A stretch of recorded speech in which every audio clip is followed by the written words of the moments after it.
Hello and welcome to the Healed Approach podcast. I am your host, Rebecca Heald, and in this series, in partnership with the Facade Collective, we are going to be focusing on the phenomenal women in construction, highlighting their pivotal roles in an industry where they lead with resilience and innovation. This is a celebration of their achievements and a call to action for true equity in traditionally male-dominated fields. Join us as we uncover the stories of these inspiring women, the challenges they've overcome and the transformative impact they're making. With every story shared, we're constructing a future where everyone has the foundation to build their dreams. Let's embark on this revolutionary journey together. Hello and welcome to another episode of the Healed Approach podcast. And this is an exciting episode. I mean, I know I always say that and I must bore you by saying that, but that's because I am super excited about every single one I do. But it's the first time that I have interviewed a man on the podcast where I'm talking about women in construction, equality, diversity in construction. So thank you, James Morris, for being here today. Yeah, thanks for having me. Sorry, I'd muted myself because I was coughing in the background. But yeah, thanks for having me. It's great to be here. That's okay, no worries. Let me just introduce James and then we'll get into it. So James is a security, safety and sustainability manager and currently works in Accenture's resources sector, working with many of the biggest mining and utilities companies in the world. James has over 20 years of experience across a range of industry and geographical locations. He started his career with the military in Iraq before working as an advisor for the UK government and development sector in Iraq and Afghanistan. From there, James spent a number of years working in the mining industry in sub-Saharan Africa. Prior to joining Accenture, James spent 7 years working in the finances and professional services sectors with AIG and Aon, supporting several of the largest multinationals with a range of risk management, security and resilience services. He is also a volunteer leader with a particular focus on supporting young professionals to develop their careers. So, James, I just wanted to start off by kind of giving a bit of a background as to why it is, how this podcast came about. So I have been talking for quite a long time about getting some men on the podcast, some male allies. And then James we ended up connecting, I think only a few days ago, I think. And James popped me a message just to talk about kind of how important the work is that I'm doing and how much he supports it. And I was like, right, this is my chance. You know, he was speaking some of my language around male allyship and what we need to do in terms of moving forward. So here we are, James. Perfect timing. It was absolutely perfect timing. Yeah. And I'm always one to kind of listen to the universe. There you go. There we go. Yeah. And I think, James, before you agreed to come on the podcast, you did mention about how you're very aware of your privilege and how you were unsure initially of how that might come across. But can we delve into that a little bit and can you talk about that a bit more?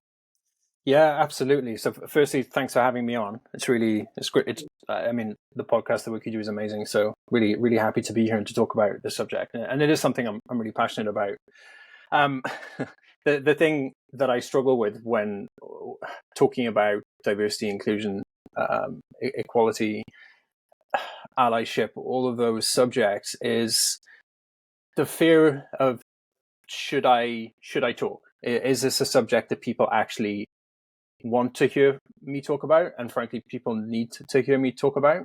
I think as a world in a lot of places we could do with fewer white men talking about subjects. And I think, yeah, I struggle with it sometimes of whether there is a place for me in this discussion or whether I can be an ally quietly from the background and be an ally by amplifying voices. And actually, I think what I've come to, and you said this to me, and a couple of other people whose opinions I really respect have said the same thing to me, that it is important for people to stand up and to say something. It is important if you're an ally, if you actually genuinely want to be an ally, you have to put yourself out there and you have to be prepared to say the things that you feel. Because ultimately, if you don't, then it's very easy. We end up that this conversation becomes divided between people on one side and people on the other. And if you don't sometimes have people in the middle who are sharing their views who are prepared to stand in the fire a little bit and take some of the shots that come, then actually it just becomes a very divided conversation between people on one side who are strongly opposed to an idea and people on the other side who are very, very pro an idea. So yeah, I think I want to be an ally. I think it's important for me to do that, and I think there's a way for me to do that. And sometimes the way for me to do that is to say, look, this is why this subject is important. I am in a position I am because of a number of reasons, but some of that is privilege and the fact that I am a white male, and that has allowed me to sometimes be in rooms or to be in conversations or to be sat at tables that I might not have sat at on other occasions. So yeah, I think this is a really important subject. I've also, at various points in my career, been challenged by some discrimination to nowhere near the levels that other people do. But when I was younger in my career, I was discriminated against because I was young. Now, that I think has helped shape some of my views about the importance of allyship. And just to be clear, I'm not trying to put, the discrimination I faced on the same level as what others have, but I do have some experience of that. Yeah, and it's interesting, is it? Because it's like, why do we have to even try and compare? This is what ends up, always for me, kind of the downfall of so many things is where we then try to start comparing things, because what happened to you happened to you. It didn't happen to anybody else, and it was unique. So let's not kind of downplay it and say what happened to me is not on the level. It's almost like saying, well, then, let's flip that on its head and say, well, what happened to me is worse than what's happened to you. Yeah, for sure. And I don't think that's what it's about. Yeah. The fact that you experienced what you've experienced, your discrimination, just means that you have got, that you've got that experience, and it all adds to the tapestry of your life. That's it, right? My experience doesn't take away from your experience, so I can be an ally without that having to chip away at my little pot of experience as well. So yeah, I think it's an important subject. And the funny thing about this discussion is often I've been asked the question, why do you think this is important? I want to turn the question around and say, well, why do you think it isn't? Why isn't it important for me to be an ally? Or why don't I think it's important that we have diversity in every industry? Ultimately, diversity and inclusion, it's about having the best people sat at the table. It is. Right. It's really that simple, right? It isn't more complicated than that. It's not about having a rainbow of people sat at the table. It's about having the best people. Exactly that. And the thing is as well, it is about having the right people at the table, and the right people for the right reasons. Yeah, because 100%. One of the things that I sometimes come across within organisations as well is that, they end up having quite a narrow view of who it is they want to employ. They want people that are the same as them. They want people who, have got maybe the Friday after work pub culture, and at the 100%. End of the day, you're never going to get the most creative thinking if you haven't got that diversity of thought within a team. So it is about having the right people around the table, but it's about also kind of taking that strategic view of what is it that we need? What is it that this team needs? What is it that this business needs? And that's got nothing to do with gender, with race, Absolutely not. It really hasn't. You can have two people from very different backgrounds with exactly the same kind of ideas and mindset. That's not going to bring diversity into. And that's exactly it. That's exactly the point. I mean, I like to think of it as a puzzle, right? You're collecting pieces to make a perfect picture at the end of the day. Those pieces aren't the same. They're not shaped the same. They're different. And every piece, when it comes together, creates this beautiful picture. That's the end goal that you're trying to create. It's not about collecting people who look the same. But most importantly, and I think you nailed it there exactly. It's not about collecting people who think the same. And it doesn't matter what your background is, or your or your sex, or your religion, or the color of your skin. If you think the same, then that's not diversity. Right? So, it's about having people who are experienced and bring something different to the table. And I think great teams are made up of just different experience, and everybody contributes at the end of the day. It is. And I mean, there is an important thing to note there, though, as well, is that it is about thinking, it is about diversity of thought, but it's also, what we want to make sure that we're doing is that we are attracting, a range of people, because we are being inclusive, if that makes sense, because it is also about representation. Yeah. It is difficult to see yourself in a particular role if nobody like you has been in that role, and this is sure. this is what I talk about as well in terms of women in construction, and trying to promote it to young girls. It's like if they can't see themselves. I mean, I've spoken about this before, about how so I had a meeting recently with the Bay Tree Centre in Brixton, and they work with vulnerable girls and women, and they were saying that a lot of the girls that they work with will go and do STEM degrees. They will become qualified engineers, they will become qualified architects, but then they'll come back home and they'll go and work in the local supermarket because they can't see a woman, of their background reflected. They can't see, they don't see themselves represented in the industry, so they don't feel that they've got a place.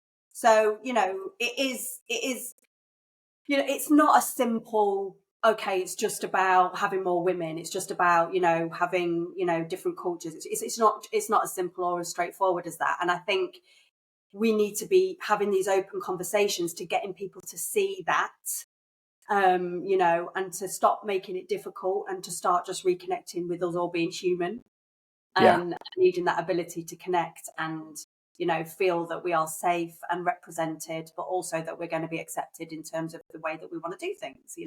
Yeah, and I think the other key point is having more diversity and inclusion in any workplace doesn't mean I'm taking away from you. It doesn't mean I'm swapping one person out and replacing them with somebody else.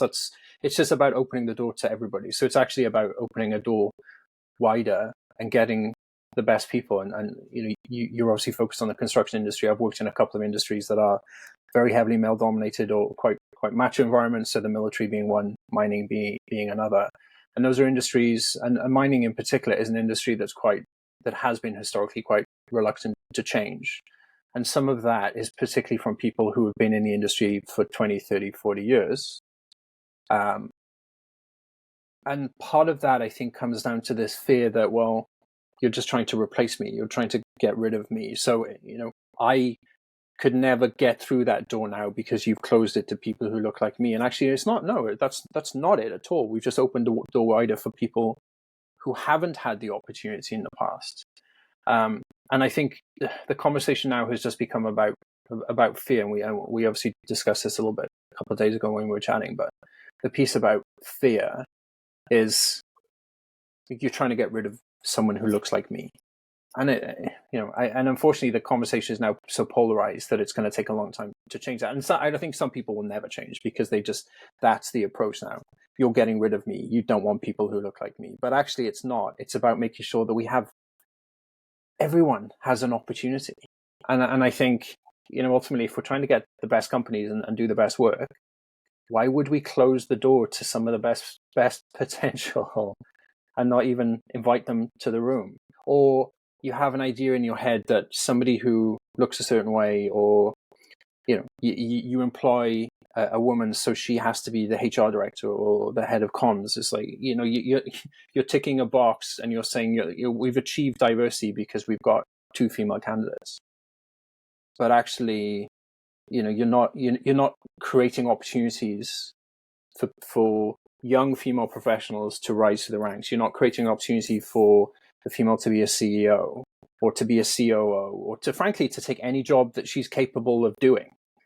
You've just decided that these are the roles that we are going to allocate to certain people. And like I think so much of this conversation now has become polarized. I think so much of it now has become, we're just having the wrong discussions, I think, in a lot of places. No, I think you're right. I think you're absolutely right. And I am very mindful of that, even in the way that I talk about, the topic around women in construction, because I kind of always wanted, like I said before, I don't know what else to kind of call it? I don't want to kind of talk about too much about equality and diversity because that switches people off. Yeah. I don't want to talk about too much about women in construction because that switches people off. Yeah. And I recognise that. I do, because I don't want to be, and this is again why I knew, you know, and like I said, I think when you're talking about women in construction, I was bombarded, obviously, with women in construction that want to come on the podcast, which has been amazing. I couldn't have wished, you know, for this podcast to have gone better than it has. But I was always mindful that, you know, what I'm wanting to do is to bring people together. I'm not wanting to polarize them. Yeah. And, you know, and I think that's super important. And I think what you said there is something I wanted to touch on, actually, you know, about this in construction and in many male-dominated industries. There is this fear, like you say, and I think it's about realising that this isn't about competition, it's about collaboration. Yeah, 100%. And this is the other thing when I said that, you know, I think it's really important that men like yourself do use their privilege, because there are many men in the industry, I'm sorry to say, you know, don't get me wrong, we've got so many allies, but they're staying quiet. Probably for one of the reasons that you said is that they feel, well, you know, what place have I got because I'm privileged and I can't ever understand or experience. Two, there is a fear of kind of standing up and saying something. But you know, it is this thing of, why are we so afraid of change? Is it because, you know, the dominant white male, because I keep saying it, but it is the reality. Worried about being pushed out, is worried about being found out, because at the end of the day, we all feel like we're faking it till we make it, right? And and I'm going to be dead honest, is there's this feeling that, oh no, if a woman comes in and she's better than me, what's that going to look like, and how's that going to damage my career? You know, rather than thinking, actually, this woman could really, you want to employ people that are better than you anyway. I'm sorry. You know what I mean? You know, that's one thing I learned in my leadership role, was I was always like, I need people better than me in the room. If I'm the most intelligent person in the room, then we're screwed. But that is, I think, as much as we talk about it, it is still quite it's a different way of thinking to a lot of people. This idea that, you know, you're building a team to replace you. If you're doing it right, you're building people, you're employing people who are better than you are. Partly because that pushes you forward, but also, look, you have a great team. It makes you look great as a leader. So, like, why wouldn't you do it? But I used to joke. So I used to I led a young professionals volunteering group when I was working in the security industry, and I used to meet some of these young professionals, 22, 23-year-olds, and I used to think, man, I'm going to have someone tasting my soup in the future, because these people are so good.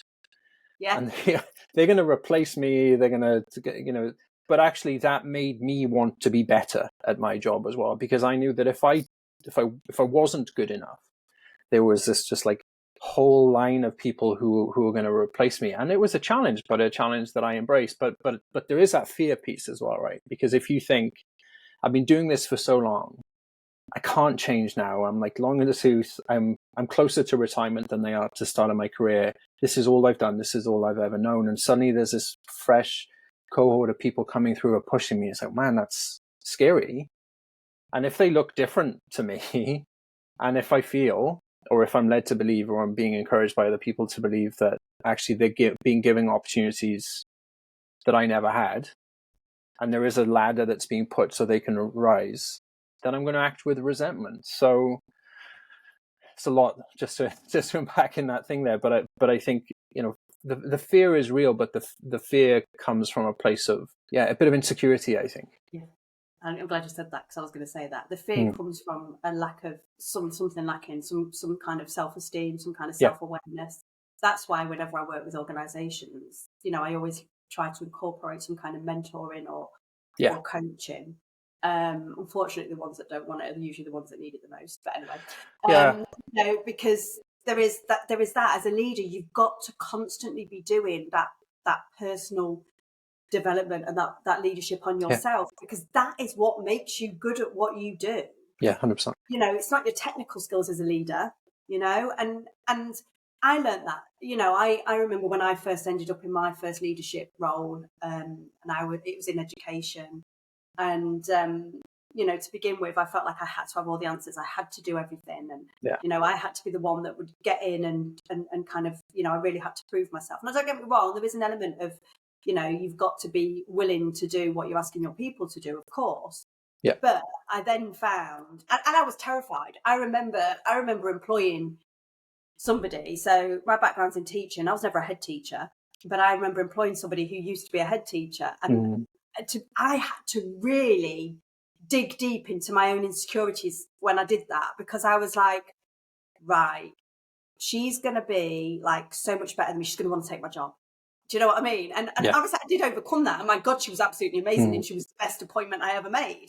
But it was that whole thing of what's going on for me. She's perfect for the role. It's obvious she's perfect for the role. What's going on for me that's making me hesitant about it? Yeah. No. And this is actually what brings me on to what you were saying earlier as well, is that we're not in a society right now where this doesn't exist. Okay, where where sexism doesn't exist, where the authority gap between men and women doesn't exist. It all exists because we are still conditioned. We're still brought up in that way. And the only way that we're going to kind of erase it and eradicate it is by stepping into it and acknowledging it and talking about it. And, we still all have those thoughts and those fears, but we need to stand up to them in order to challenge them so that in the future we can pave a more equitable path forward. Yeah, and I think I mentioned earlier that the two sides of the divide. I think there has to be a point where the people on the other side, the people who are acting with fear, the people who are reluctant to change, have to be brought into this, because ultimately, and even if we don't agree with it, with what they're saying, their opinions need to be heard, because you can't change things if you're not listening to the opposition that you're getting as well. And you might not agree with what the people are saying, and it's very easy to dismiss some of it as just as garbage. But you have to listen to it and understand, well, why is that fear coming? You don't have to validate, but you do have to hear it. And I think we get to a point eventually where, like, the sides, hopefully, and maybe this is just me being way too optimistic, but at some point, the gap between the sides starts to close a little bit. And I think this isn't something that's going to change in a year. It's not going to change in 5 years. I wish it would. I wish we could click our fingers and we just all be on the same page. That isn't going to happen. But at some point we will get closer. And the people, frankly, who just aren't ever prepared to change will hopefully just get pushed out in the long term, because there's a point where we listen and you engage. You don't validate, but you listen. And if you're just never prepared to change your mindset, then hopefully you'll find your way out of an industry. But that's probably kind of long term. And maybe that's a bit mean, maybe that's a bit radical. But the point is, you have to be prepared to change. And I think that's kind of the key point. Culture change isn't easy. Culture change. No, 100%. We're not just talking about culture change in an industry. We're talking about societal change. Societal change, 100%. That's exactly it. Yeah, and that takes time, and that takes a lot of time. But I do like the way that you kind of what you've said. In terms of at some point, the sides will come closer together, and hopefully it will flip on its head. Because at the minute, I suppose the toxic narrative around it all is still very prevalent. It's still happening. It's happening more than we're admitting to. This is what's driving me crazy. I was like, things are changing, things are moving on. We're not seeing it at the rate we need to be seeing it. Yeah, okay, 100%. Yes, it might be that you end up in a room with people who think the same and are saying the same things, but these issues are still happening day in, day out. Yeah. I get it. And by the way, this is going on to a slightly other topic, but, I want to say again that this isn't just about men,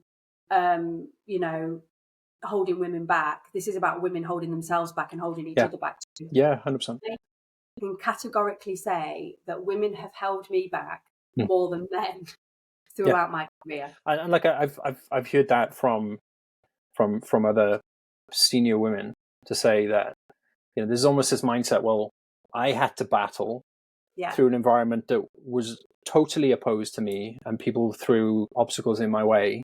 So now you have to battle in the same way as well, right? So Yeah, And I don't think it's just about men. I don't think it's about white people versus people of color. There no, is, across the board, we're not there yet, right? And I think part of that is just a we've had to fight for a long time. Certain people have had to fight. People have had to fight a lot harder than others. So if I had to work hard, and I'm now made of granite because I've gone through all of these challenges and it's sculpted me into the professional that I am, why shouldn't you have to as well? And I think that'll change eventually as well, hopefully.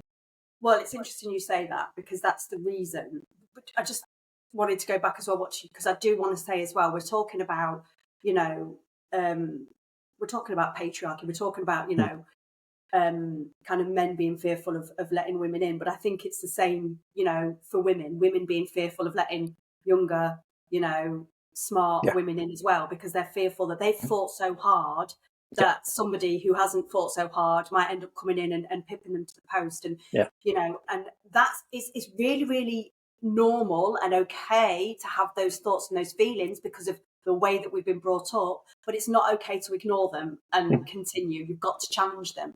And this is the other reason why I'm really passionate about mentoring young people as they come into the industry, because, I think I feel I see a lot of young people, and this isn't just young women, it's young men, young boys as well, who don't stay in the industry because they haven't necessarily had to face that adversity. I mean, you'll find some of the strongest women in the industry, I'm saying women and men as well, are the ones that have had, some of the worst trauma or the worst, and not necessarily just in the industry, in their lives. And that needs to change. We need to retain people that haven't necessarily had to battle as hard, but are still damn good at what they do. Yeah. So we need to teach them how to handle themselves in the environment at the minute. We need to teach them resilience.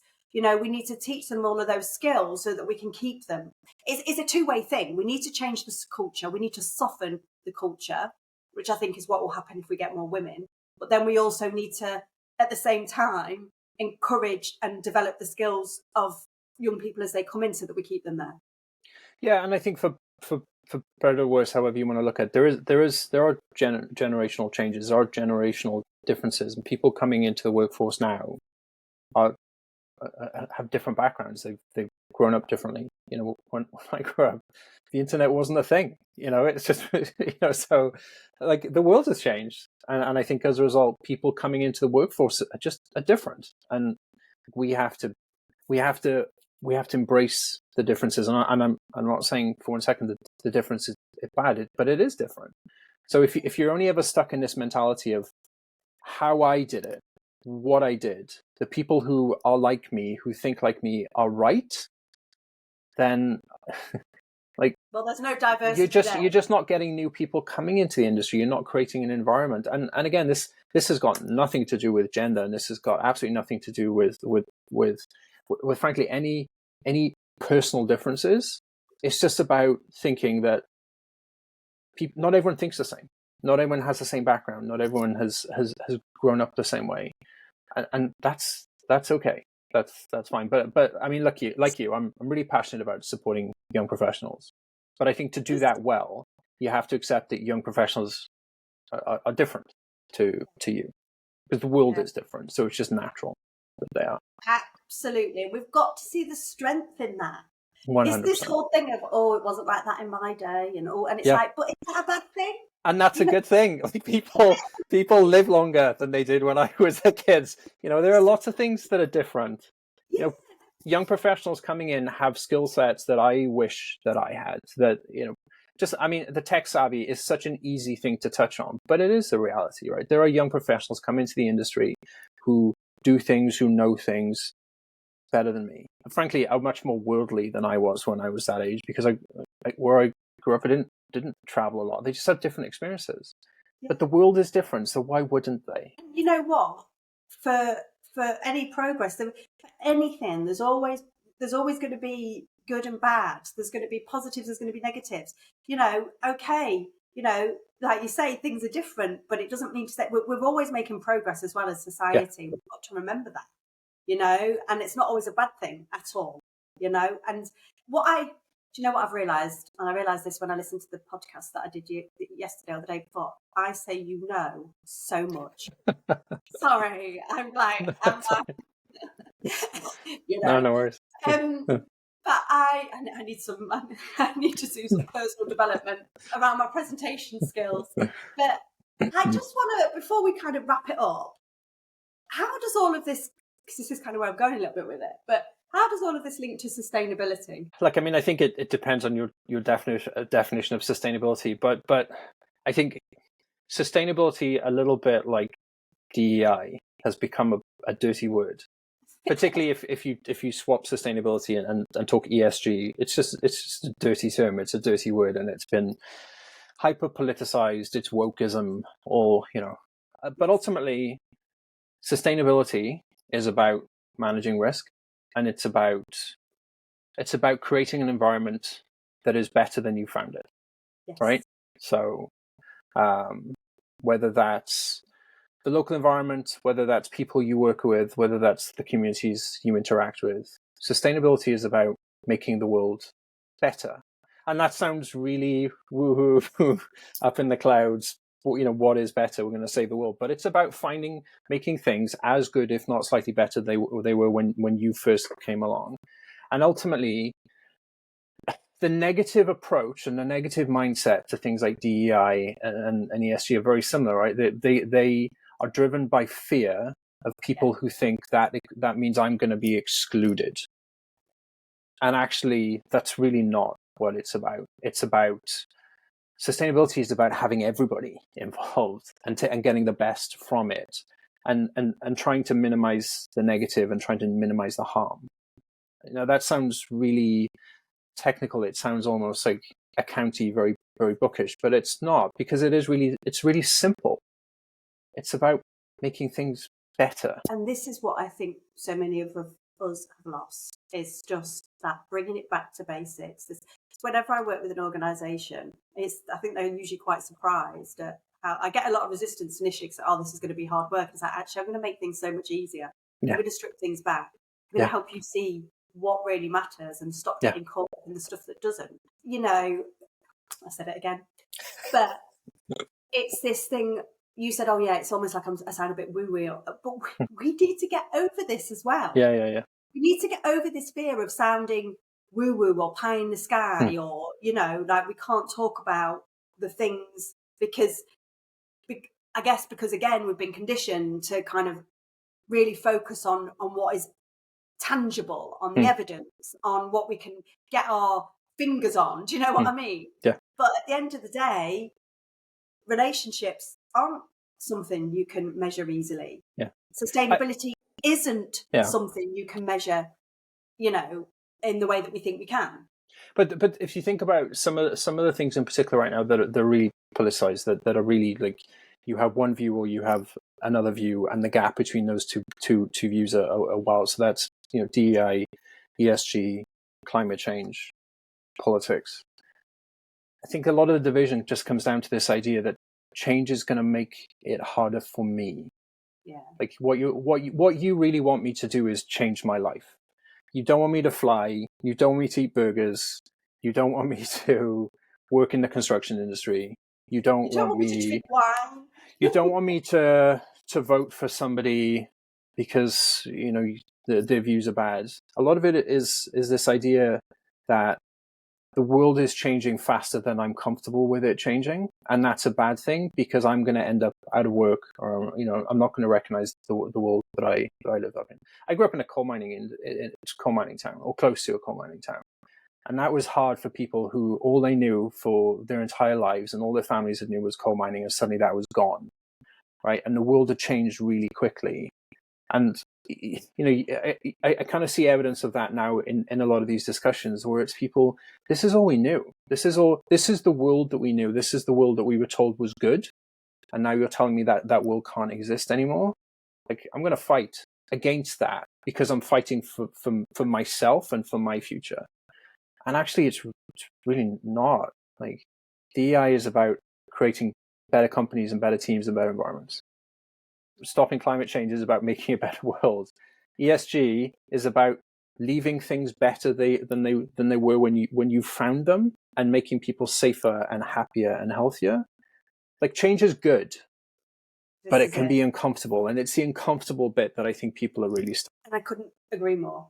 And I think it's this thing of we don't like to put ourselves out of our comfort zone, 100%. because it feels weird, it feels strange. And our bodies, our minds, they're hardwired, to keep us safe and to not feel uncomfortable. But actually, it's in that zone that we grow and that we learn.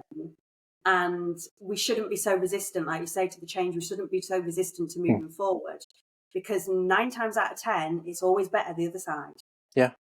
Yeah, but it's hard work, right? So, like, going to the gym, it's like I'm gonna lift a little bit heavier. I'm gonna run a little bit further.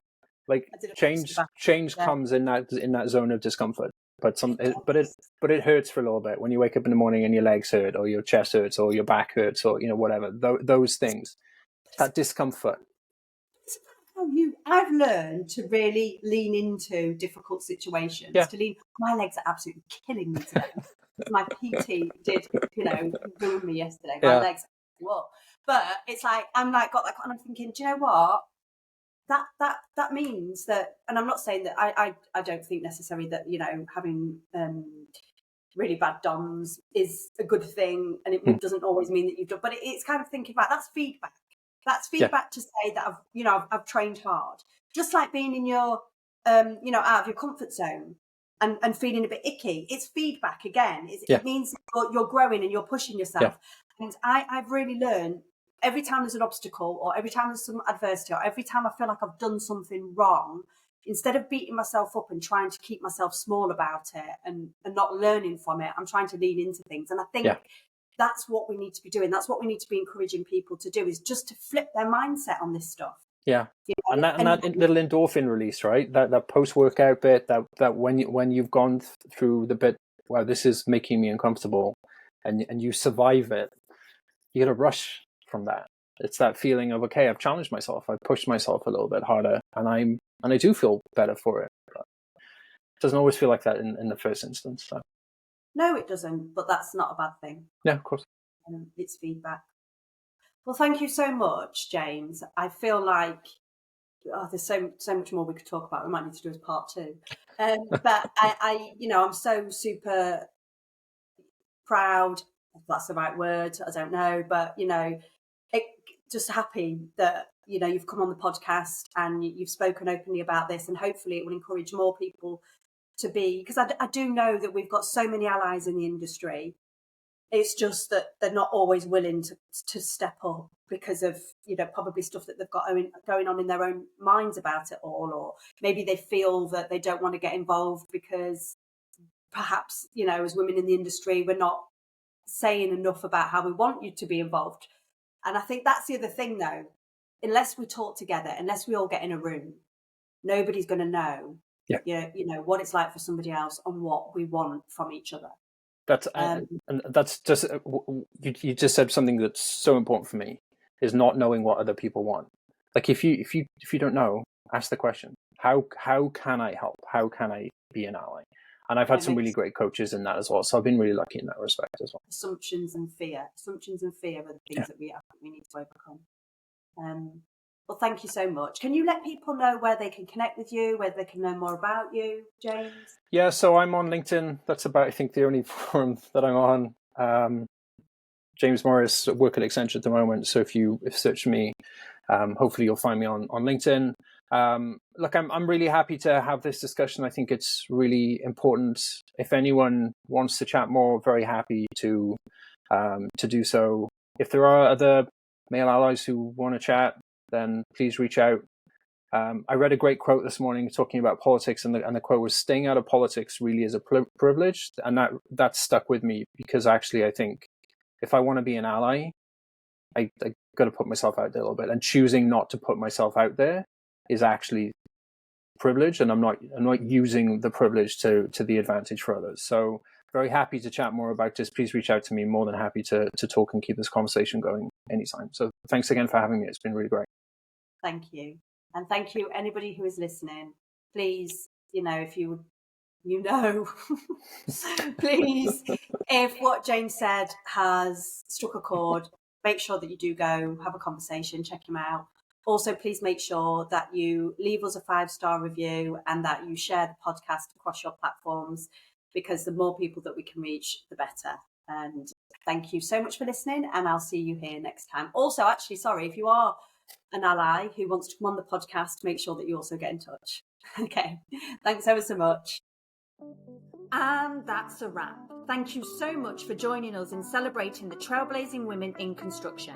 Today's discussions have not only illuminated the remarkable contributions of our guests, but have also reinforced our commitment to fostering a workspace that honours diversity, champions equality and nurtures innovation. Through our collaborative efforts with the Facade Collective, we are reminded that every contribution in construction is a step towards a more inclusive and equitable industry. Let the stories of these courageous women inspire us all to continue building a future where gender is no longer a barrier to success, but a testament to our collective strength and diversity. Until next time, let's keep pushing boundaries, breaking barriers, and leading the charge towards a more equitable and inclusive world.